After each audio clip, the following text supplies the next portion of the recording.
Hello, this is Rabbi Shlomo Zalman Bregman of the Jewish Executive Learning Network, and in today's clip, I'd like to share with you something that I believe in strongly, and when people turn to me via the organization, the JELN, to help them get what they want and become more successful, whether it's in business, in Torah, or whatever else, this is something that's a key idea, that's a classic Rabbi Bregmanism that I share with them all the time, okay?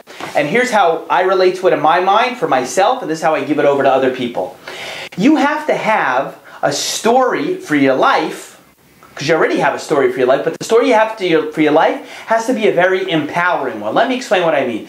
We all have stories in our minds how our life goes. Could be you were growing up and you thought, I'll grow up, I'll get good grades, I'll go to college, I'll get a good job, and that's the way you thought your life is going to go. And then, or your life could go this way. You could thought I'd do this, blah, blah, blah. We all have a story how our life's going to go.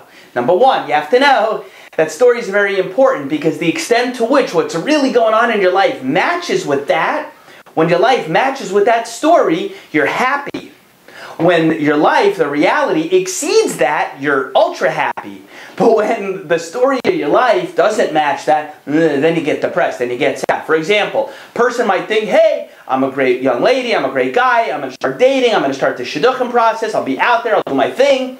And, people will realize who I am and everything I bring to the table. I won't be on the single market that long. And what happens? That's the story you have. All of a sudden, you're out there for a while, it's not happening like that, and then a person says, hey, and they might feel down about it, but why are they down? I'll tell you the real reason is because they have a story how their life was supposed to go. Wait a minute, I thought I'd be married by the time I was 23. I'm 28, now I'm still single, and so many of my friends got married. What's going on, right? So I'm not happy. Why am I not happy? I'm not happy because my life doesn't match the story I have, but not in a positive way. It could be a person could be ultra happy because you thought, you get out of college and you find a job making $42,000 a year. All of a sudden you're making $65,000 a year. So your reality way exceeds that. You follow what I'm saying? I hope so. Makes sense so far. That's point one about your life and having an empowering story for yourself. But I want to get to point two.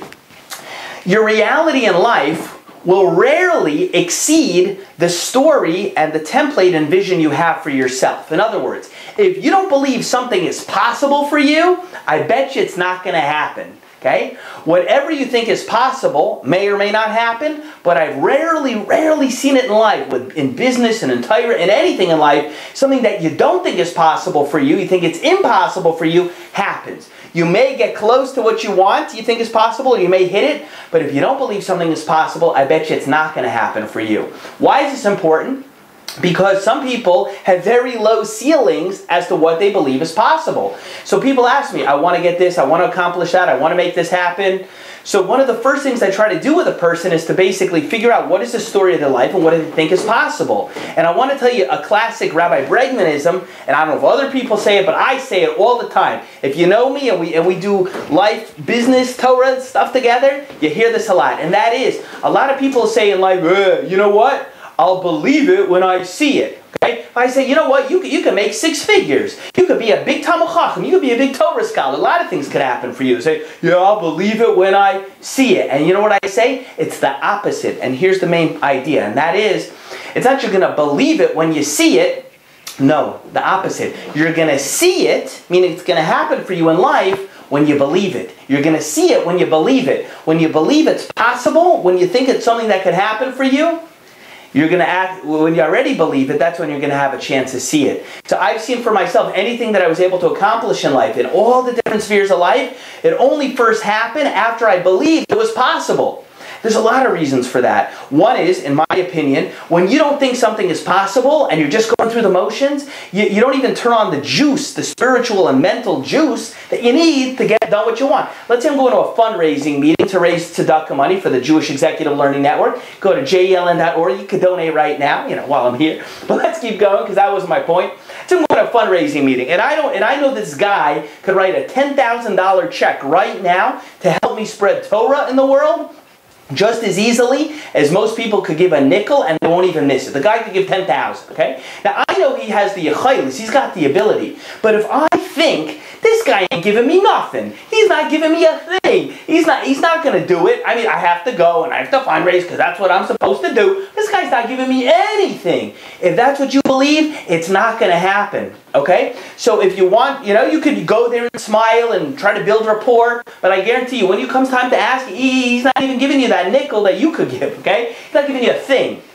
But you have to have an empowering story as to how things can happen for you in life. So what happens? Let's say you walk into that meeting, and we'll wrap up with this. So you walk into that meeting, and you have a story, a template in life, how it could go. Well, yeah, I could see, I'll meet him, and I'll tell some jokes, and he'll get my vibe, and I'll tell him about the organization, and then we'll realize we have a lot of things in common, and then we'll have some rapport, and then I'll ask him, and I could see how he'll give it, it'll work.